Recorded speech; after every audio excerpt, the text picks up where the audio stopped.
Have you spoken to Mike Vrabel at all? I talked to him in his Hall of Fame induction. Yeah, I mean, I congratulated him. I think, for myself, I was the guy that came in after a legend.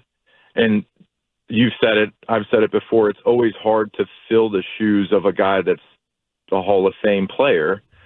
And when I walked into the building, I was, the white 50, right? Like you're not Vrabel.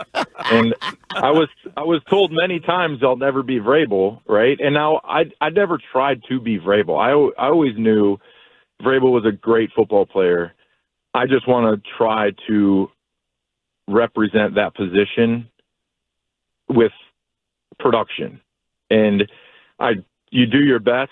And I've made my fair share of mistakes, and I miss tackles and I miss sacks and all that stuff. But I always tried to just produce at a high level, consistency, reliability, dependability. Like that's what that position and that number was about. So, it's crazy to think that there were two guys that wore the same number for 16 years and won a lot of football games, right? Like that's not really the case anymore. It's really hard to do that.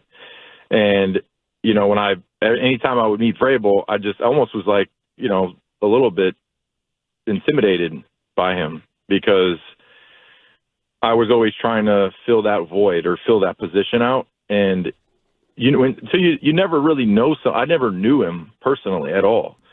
So I would always just imagine him as this like larger than life figure because of the great things that he did here. So I think that was a difficult thing for me, but at the same time, I knew after the 8 years that I had played here, like I did the best I could. That's all you can do, right? Should have won with 51. Yeah. Were you intimidated, Ninko, when you first met Greg?